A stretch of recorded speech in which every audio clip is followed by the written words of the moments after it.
Tervist!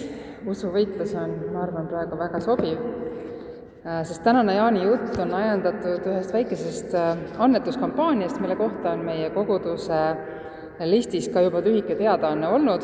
Nimelt selline, et Tartu Pauluse kogudus on kutsunud üles toetama Adalbert von Strombergi 1880–1922 eluaastatega hauatähise rajamist Tartu Raadi surnuaeda. Ja me oleme leidnud, et meie kogudusel on põhjust seda lihtsat ja tänuväärset kampaaniat toetada, sest kõnealune Adalbert von Stromberg oli meie koguduse ühe eelkäija, Tartu Ülikooli koguduse abiõpetaja. Abiõpetaja oli ta lühikest aega, aga kogudusega seotud pikemalt. Ma eeldan, et ta oli kõigepealt tudengina ja hiljem ülikooli professorina, aga ülikooli koguduse liige. Ja selles üleskutses on tema kohta öeldud, et Stromberg oli silmapaistev haridustegelane, kes teenis Tallinna Toomkooli juhataja ning oli Tartu Ülikooli Uue Testamendi professor ja ka Tartu Ülikooli koguduse abiõpetaja. Tema panus Eesti haridusse ja usuellu on olnud märkimisväärne, kuid tema haual on praegu vaid mõned harvad murulibled. Et elementaarse hauatähise paigutamine on võimalik ka väga tagasihoidliku summa eest, kuid kutsutakse üles annetama, et rajada natukene põhjalikum mälestusmärk.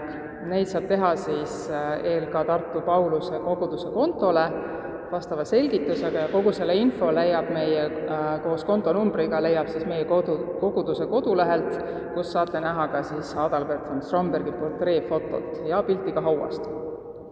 Aga kellega oli tegemist?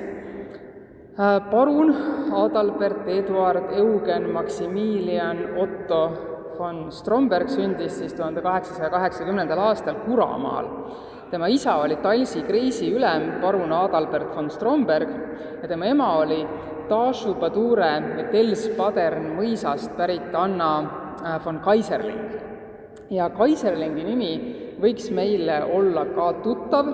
Tal on teisigi tuntud inimesi on sellest perekonnast, aga millega mina olen hiljutist kokku puutunud, on see, et sellesama nimetatud ema vend oli krahv Edward von Kaiserling, tänapäevani loetud ja hinnatud kirjanik, kelle mitmeid teoseid võib lugeda ka eesti keeles. Ja temast kirjutati mõned aastad tagasi Saksamaal romaan, mis keerleb salapärase juhtumi ümber, mis leidis aset kirjaniku tudengi aastatel Tartus. Ta õppis 1870. aastatel juurat. Ja mul oli see raamat ka kaasas, nii et ma võin seda pärast näidata. See on pealkiri on Kaiserlingi saladus. Aga see on selle onu sellest onust. Aga ka Adalbert von Stromberg, kellest ma täna räägin, õppis Tartu Ülikoolis, vahepeal lühemat aega ka Berliini ülikoolis.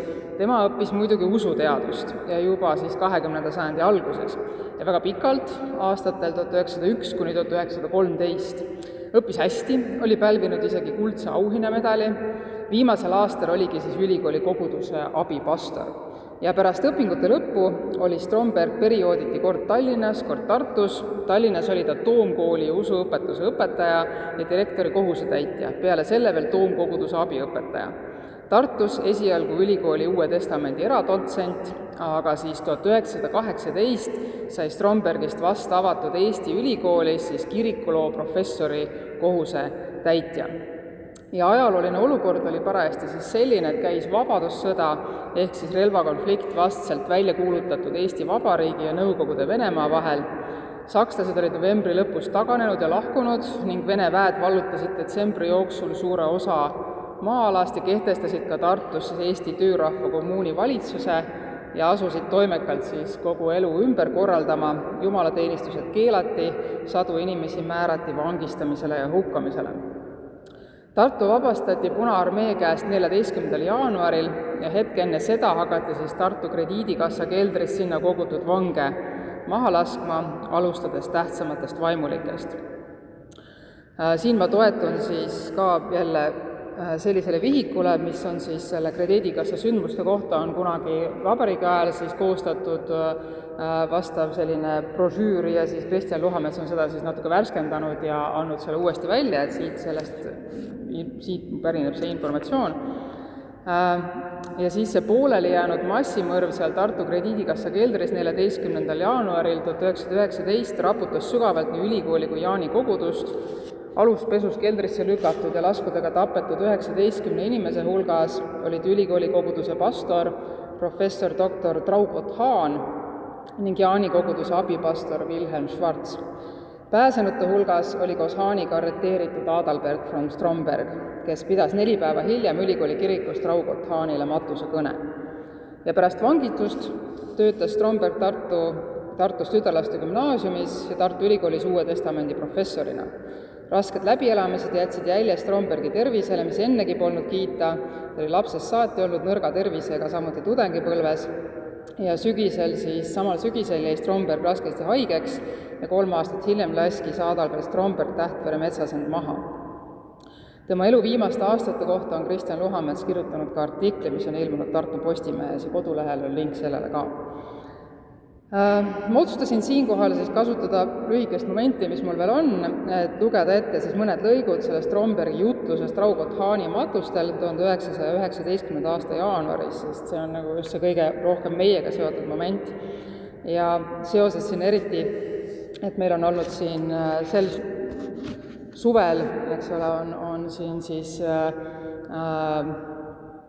õndsaks kuulutamine toimunud piiskop Profitlichil, kes samamoodi jäi oma koguduse juurde ja meie Eesti kirikuloos on terve hulk veel samasuguseid pastoreid ja üks neist on Traugott Hahn. Ja selles jutluses ka Stromberg viitab sellele, et Hahn ütles mulle vanglas, kui asjad tõsiseks läksid, ma ei kahetse mitte midagi selle juures, et ma koguduse juurde jäin. Ja teinekord, kui tänulikud peame me olema, et me vabatahtlikult Tartusse jäime. Me tahtsime seda, ülejäänud on Jumala tahe.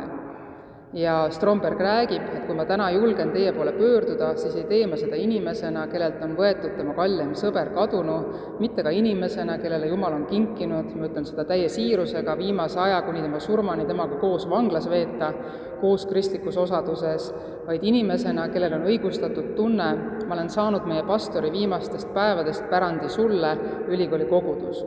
Ja mitte ainult seda, laske mul see pärand edasi anda lahkunu vaimus, kui sõnumi tooja Kristuse asemel.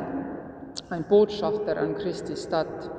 Ja ta rääkis mitmeid asju Hahni juures, mida ta tahtis välja tuua, muuhulgas alustades sellest, et Jumal oli Hahni jaoks teinud kristluse absoluutseks tõeluseks, tegelikkuseks, mitte ainult absoluutselt tõeseks, vaid absoluutseks tegelikkuseks. Ja mis oli veel oluline, ma mõtlesin võib-olla ka seda, et meie praeguste otsuste juures, muuhulgas ka selle liturgiareformi või mingites muudes küsimustes, tundus mulle oluline, et ta tahtis tegutseda ainult südametunnistuse järgi, Jumala poolt kujundatud südametunnistuse järgi. Minuga, Strombergiga on sageli juhtunud nii, nagu küllap ka mõne teisegagi. Kui Hahn koosolekul või nõupidamisel sõna võttis, valdas mind kindlustunne. Võib-olla ei saanud ma tema arvamusega nõustuda. Jah, võib-olla ta tõesti ka eksis, aga see oli otsus, mis langetati üksnes südametunnistust järgides ja kogu nõupidamise iseloom läks selle märgi all. Otsus peab langema ainult ja üksnes nii, et see meie südametunnistuse ees püsima jääb. Ma arvan, et mul on praegu see aeg natukene üle juba, et mul oli tegelikult veel plaanis üks lõik, mis räägib pühakirjast, mis on oluline meie kogudusele praegu, et meil on käimas need LK teoloogilised arutelud, millest esimene ja mis ka meie koguduses praegu toimub, on piibliteemaline, aga ma panen need kodulehele üles, need lõigud.